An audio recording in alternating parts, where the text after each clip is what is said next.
Salam kerahiman. Hari ini tanggal 16 Maret.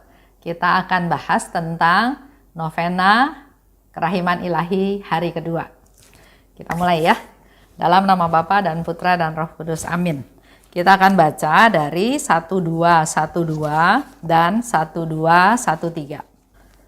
1212. Hari kedua. Hari ini bawalah kepadaku jiwa-jiwa para imam dan kaum religius, dan benamkanlah mereka dalam kerahimanku yang tak terhingga. Merekalah yang memberiku kekuatan untuk menanggung sengsaraku yang pahit. Lewat mereka, laksana lewat saluran-saluran, kerahimanku mengalir kepada umat manusia. 1213. Yesus yang Maha Rahim, sumber segala kebaikan, tingkatkanlah rahmat-Mu di dalam diri kami, supaya kami dapat melaksanakan dengan pantas karya-karya kerahiman, dan supaya semua yang melihat kami dapat memuliakan Bapa kerahiman yang ada di surga. Mata air kasih Allah ada di dalam hati yang murni, terbenam dalam samudera kerahiman, bersinar laksana bintang-bintang, cemerlang laksana fajar. Bapa yang kekal, dengan tatapan matamu yang maha rahim, pandanglah himpunan orang-orang terpilih yang bekerja di kebun anggurmu. Pandanglah jiwa-jiwa para imam dan kaum religius, dan limpahilah mereka dengan kekuatan berkat-Mu. Dalam hati putramu mereka direngkuh. Demi kasih hatinya, berikanlah kepada mereka kekuatan dan terang-Mu, supaya mereka dapat menuntun orang lain di jalan menuju keselamatan, dan dengan sesuara memuji kerahiman-Mu yang tak terbatas sepanjang segala abad. Amin. Itu yang akan kita bahas bersama pada hari ini. Hari ini hari kedua. Yesus meminta, bawalah kepadaku. Siapa yang hari ini dibawa? Yaitu jiwa-jiwa para imam dan kaum religius. Artinya para biarawan, biarawati, bruder dan yang lainnya. Dibawa kepada Yesus dan benamkanlah mereka dalam kerahimanku yang tak terhingga. Setiap apa yang Yesus minta, pasti Yesus juga punya tujuan, punya maksud. Di sini dikatakan lebih lanjut, merekalah, artinya para imam, kaum religius, yang memberiku kekuatan untuk menanggung sengsaraku yang pahit. Yesus sebagai 100% manusia, dia juga punya keterbatasan. Sudah disiksa, sudah dicambuk, sudah dipukul, sudah tidak dikasih makan, ditelanjangi, dan banyak hal yang dia alami. Lemah, ya, capek secara jasmani dan rohani. Belum lagi penderitaan-penderitaan yang harus dia tanggung. Nah, di sini Yesus kasih tahu bahwa para imam dan kaum biarawan tersebut, biarawati tersebut, yang memberi kekuatan kepada Yesus untuk menanggung sengsaranya yang pahit. Dan Yesus katakan lebih lanjut, kenapa kita perlu datang benamkan mereka? Karena justru melalui mereka, lewat mereka, mereka itu seolah-olah seperti saluran-saluran yang dipakai oleh Tuhan untuk menyalurkan kerahimannya kepada seluruh umat manusia. Mereka adalah saluran-saluran kerahiman Tuhan. Nah, jiwa para imam, kaum religius, ini adalah orang-orang spesial, orang-orang pilihan Tuhan. Nggak bisa semuanya mau menjadi imam atau mau menjadi kaum religius. Contohnya, ada beberapa, contoh teman saya juga, ada beberapa dalam perjalanan nggak bisa selesai. Karena mungkin itu bukan panggilannya ya. Pernah saya juga punya satu teman, orang tuanya memasukkan dia ke seminari bukan karena panggilan, tapi karena keadaan ekonomi rumah tangga di mana dia nggak sanggup untuk membiayai anaknya sekolah dan kehidupannya. Otomatis masuklah ke seminari. Dalam perjalanannya memang dia bertahun-tahun ada di sana ya, dari mulai seminari yang rendah ya, dari SMP kalau nggak salah. Tapi setelah SMA ternyata panggilannya beda, dia nggak meneruskan, tapi dia sekolah seperti biasa. Jadi ada banyak hal. Nah, ini orang-orang yang bisa menjadi imam, menjadi biarawan, biarawati adalah orang-orang pilihan Tuhan. Bahkan di diary yang lain disebutkan dia adalah permata-permata di matanya Tuhan. Orang-orang pilihan Tuhan yang bekerja secara full time, all out keseluruhannya di kebun anggurnya Tuhan. Para imam dan kaum religius ini juga manusia biasa yang bisa jatuh dalam dosa. Oleh sebab itu, Yesus minta kita semua membawa mereka kepada Tuhan. Membawa mereka kepada Tuhan dan membenamkan mereka ada di dalam lautan kerahiman Tuhan. Mereka melakukan tugasnya, tapi ada yang gagal, ada yang bermasalah. Kita semua juga tahu ya, dari cerita ke cerita, bahkan kita bisa lihat sendiri pertumbuhan iman atau perkembangan aktivitas dari para romo dan kaum religius tersebut. Mereka secara tujuan, dia kerja di kebun anggur Tuhan, kerjanya full time, 100% untuk Tuhan, dengan juga menjadi gembala buat kita semua, umat paroki masing-masing. Tapi ya, itu yang tadi saya katakan, dia juga manusia biasa. Bisa jenuh, bisa lelah, bisa kecapean, bisa sakit, bahkan juga bisa tergoda. Ada satu romo, saya dulu pernah kenal satu romo, dia menjadi romo setelah dia lulus sarjana. Nah, ini ceritanya beda dengan yang tadi ya. Dia sekolah biasa, dia kuliah, dia bekerja, tapi panggilan untuk jadi imam itu akhirnya makin lama makin dia rasakan, dan akhirnya dia menjadi imam, memakai jubah. Dia melayani di salah satu paroki, tapi ternyata umatnya, yang gak semua ya, tapi ada umatnya yang mungkin di kacamata dia bahaya bisa menggoda keberadaan dia atau ketaatan atau kesetiaan dia sebagai imam. Di satu pihak dia harus ramah, dia harus baik, dia harus melayani, dia harus mengayomi, tapi di pihak lain ada umatnya yang memanfaatkan hal tersebut. Sampai akhirnya dia bilang, saya minta pindah aja. Saya minta pindah ke kota kecil, mau ke desa juga boleh, tapi saya nggak mau di kota besar. Karena mungkin dia tahu, dia nggak bisa melakukan pelayanan full karena banyak godaannya.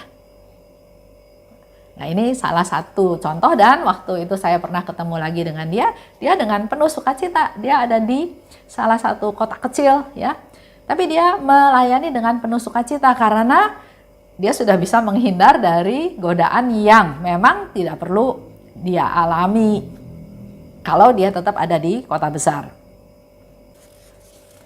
Selanjutnya, ada juga romo yang malah nggak mau pindah kan?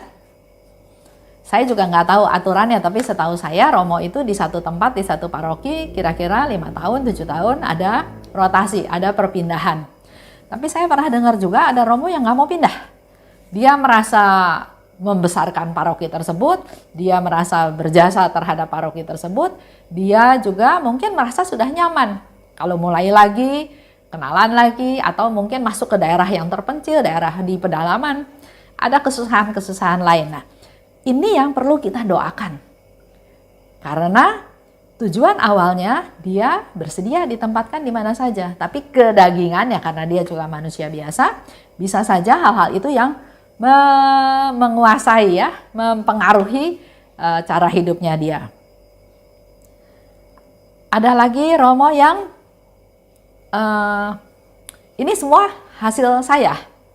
Jadi dia merasa memiliki apa yang ada. Nah, ini contoh satu suster. Saya pernah kenal satu suster.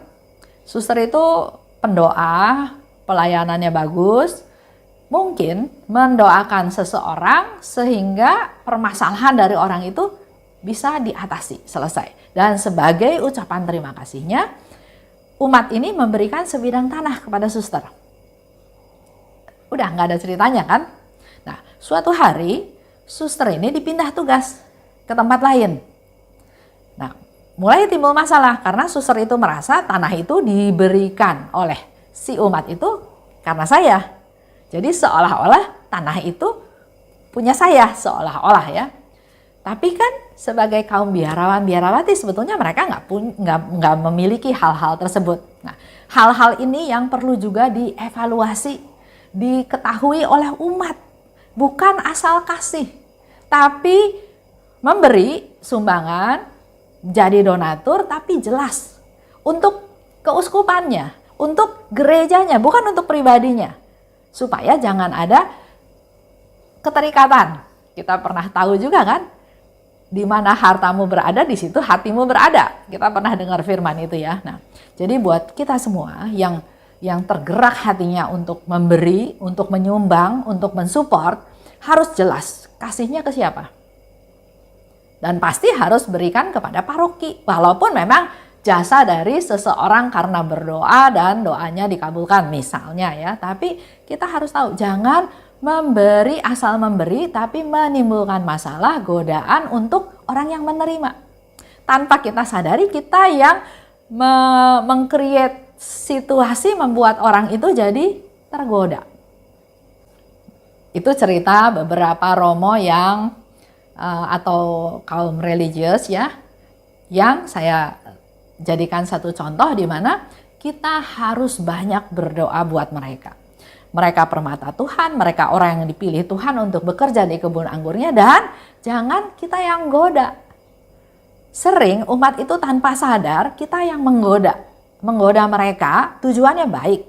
Tapi penempatannya, pelaksanaannya ya seperti tadi contoh, memberi sebidang tanah kepada suster, baik. Menyumbang, memberikan sebagian hartanya untuk perkembangan gereja. Tapi kalau enggak jelas informasinya, maka suster itu merasa itu tanah saya. Memang tidak dinikmati oleh suster, tapi seolah-olah suster ini merasa saya punya hak mau kasih tanah itu ke siapa. Ya, nah ini yang perlu kita evaluasi. Itulah sebabnya kita perlu banyak berdoa buat mereka. Tapi banyak juga romo yang sederhana, romo yang setia dengan panggilannya, tidak tergoda, tidak putus di tengah jalan. Ada yang romo seperti itu. Ada kaum biarawan biarawati yang betul-betul hidupnya sudah sesuai dengan apa yang Tuhan kehendaki ya. Nah, kita tetap punya tugas supaya untuk mereka dapat melaksanakan tugasnya, kewajibannya dengan taat, dengan setia, dan terutama dia menjadi cerminan Tuhan Yesus di dalam kehidupannya sehari-hari. Supaya umat yang dilayaninya merasakan sungguh ada kasih Tuhan, ada kerahiman Tuhan melalui para imam dan kaum religius tersebut.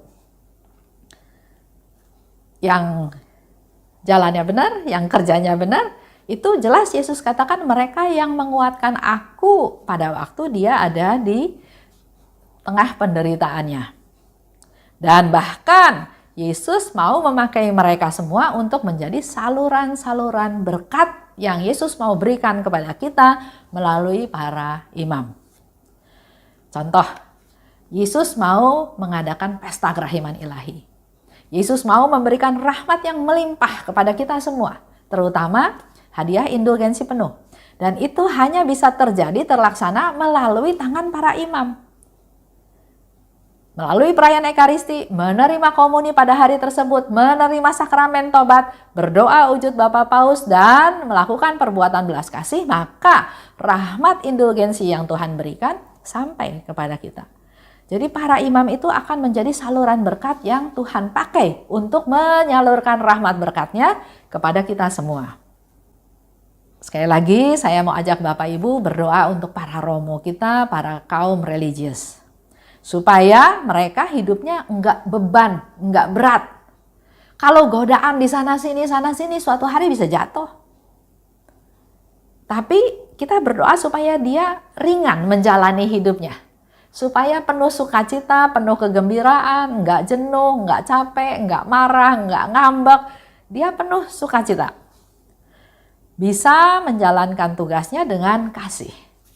Kita juga berdoa supaya para romo ini juga siap mengunjungi yang sakit. Juga kalau ada yang meninggal. Nah, sering ada satu romo bilang, "Saya kenapa ya selalu kebagian untuk misa requiem, misa arwah," katanya gitu ya. Ya ini mungkin satu candaan, tapi mengingatkan kita semua betapa pentingnya peran romo untuk mengantar perjalanan saudara kita, teman kita, sahabat kita dalam perjalanan terakhir menuju Bapa. Lanjut. Romo-romo itu juga mau memberi sakramen tobat. Karena ada romo yang ini dialami sendiri oleh anak saya. Dia bilang, "Mah, mau ke gereja, mau apa? Itu sekitar jam 2:30. Mau terima sakramen tobat." Saya sukacita karena anak ini mau ke gereja terima sakramen tobat. Dan saya juga tidak tanya sebabnya apa atau dosanya apa. Tapi ada satu sukacita bahwa dia butuh sakramen tobat. Nggak lama dia pulang. Saya bilang, "Kok sebentar ngaku dosanya?" Dia bilang, "Romonya nggak mau." "Kenapa?" "Iya, katanya bukan jamnya." Nah, kalau romo itu penuh belas kasih, romo itu melihatnya dari sudut pandang bukan soal disiplin, tapi ini orang pasti punya kebutuhan. Sehingga di luar waktunya dia datang sengaja ke gereja untuk meminta sakramen tobat. Artinya ada sesuatu yang spesial. Nah, hal-hal seperti ini kita perlu berdoa buat mereka supaya hatinya lembut, supaya jangan terlalu terikat aturan disiplin. Karena kalau seandainya orang yang mau ngaku dosa itu ditolak, besok aja misalnya, dan malamnya terjadi sesuatu, misalnya sampai orang itu nggak bisa terima sakramen tobat, misalnya meninggal, dosanya siapa yang tanggung? Padahal memberi sakramen tobat itu adalah salah satu tugas utama romo. Karena nggak bisa orang lain kasih pemberian sakramen tobat. Hanya romo yang bisa memberikan sakramen tobat tersebut. Nah, lanjut ya.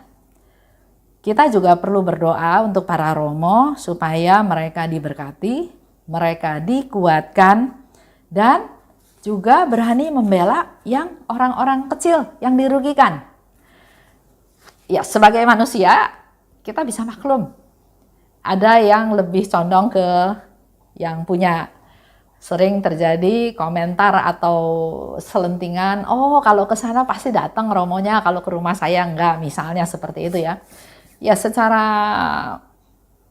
manusia mungkin wajar dalam tanda kutip, tapi dia dipakai Tuhan untuk berkarya di kebun anggurnya Tuhan, di ladangnya Tuhan. Jadi jangan sampai keadaan duniawi mereka masih terikat dengan hal-hal seperti itu. Dan itu perlu kita doakan. Betul-betul kita perlu doakan mereka supaya mereka tetap bisa melaksanakan tugas dan kewajibannya sampai Tuhan memanggil mereka. Jadi mereka lulus dalam panggilan hidupnya. Itu salah satu hal yang saya mau kita ingat semua, bahwa kita perlu berdoa. Jangan, "Romo doakan saya, suster doakan saya." Kita kan sering meminta mereka berdoa buat saya, buat kita ya. Tapi kita pernah nggak berdoa buat mereka? Termasuk yang bermasalah, termasuk yang diekskomunikasi, termasuk yang ya, ada ya beberapa yang bermasalah. Itu perlu kita doakan mereka supaya mereka kuat, supaya mereka bisa tahu kesalahannya, melakukan pertobatan, dan kembali bekerja di ladangnya Tuhan. Kita lanjut. Dikatakan lebih lanjut bahwa lewat mereka ya, itu menjadi saluran kerahiman Tuhan menyalur kepada mereka.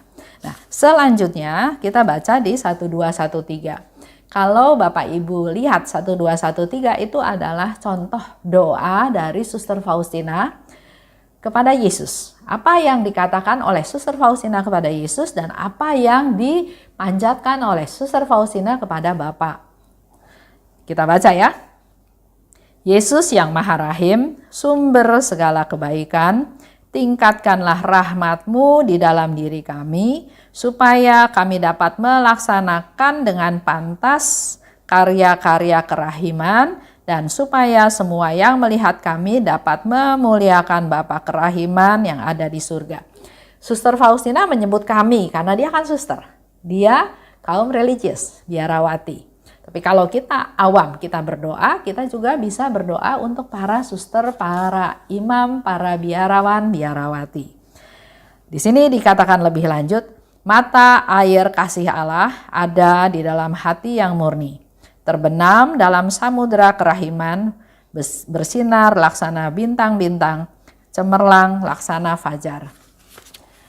Bapa yang kekal, dengan tatapan mata-Mu yang Maha Rahim, pandanglah himpunan orang-orang terpilih yang bekerja di kebun anggur-Mu. Pandanglah jiwa-jiwa para imam dan kaum religius, dan limpahilah mereka dengan kekuatan berkat-Mu. Dalam hati putra-Mu mereka direngkuh.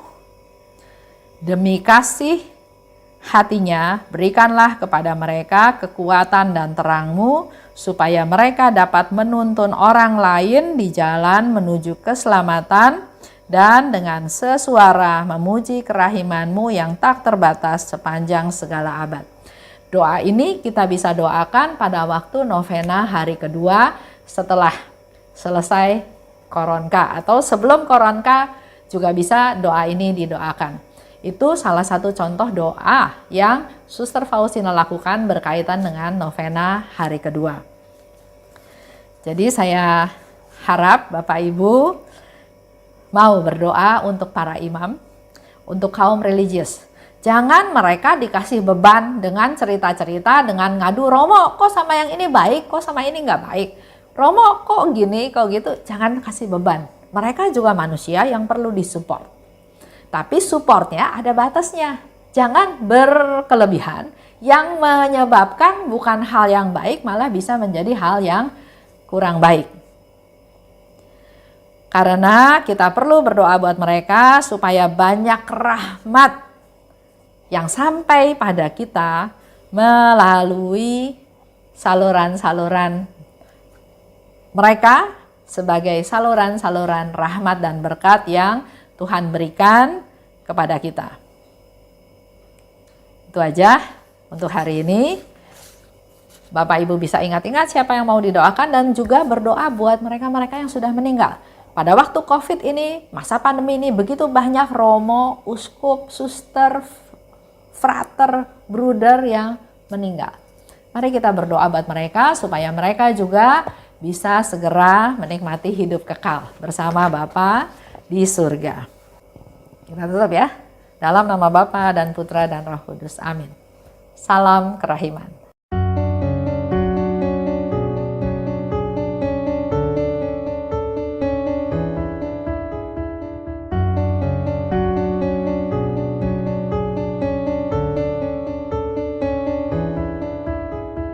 Mengapa engkau membiarkan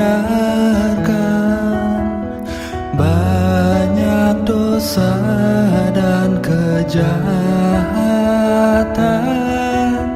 Mengapa engkau tidak menghukumnya? Ternyata engkau masih memberi kesempatan. Dia memperpanjang masa kerahiman. Celakalah mereka yang tak menyadari.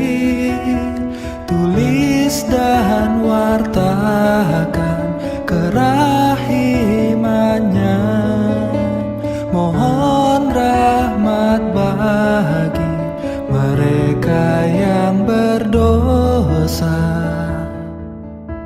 Ya Yesus, terima kasih atas semua kesempatan yang Engkau beri. Ya Yesus, ampunilah atas semua dosa yang terjadi.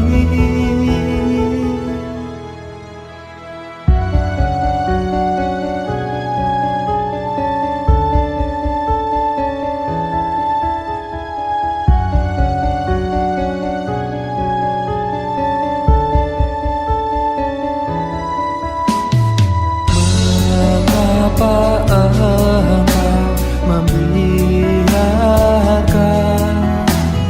banyak dosa dan kejahatan? Mengapa Engkau tidak menghukumnya? Ternyata Engkau masih memberi kesempatan. Dia memperpanjang masa kerahiman. Celakalah mereka yang tak menyadari. Tulis dan wartakan kerahimannya. Mohon rahmat bagi mereka yang berdosa. Ya Yesus, terima kasih atas semua kesempatan yang Engkau beri. Ya Yesus, ampunilah atas semua dosa yang terjadi. Ya Yesus, terima kasih atas semua kesempatan yang Engkau beri. Ya Yesus, ampunilah atas semua dosa yang terjadi.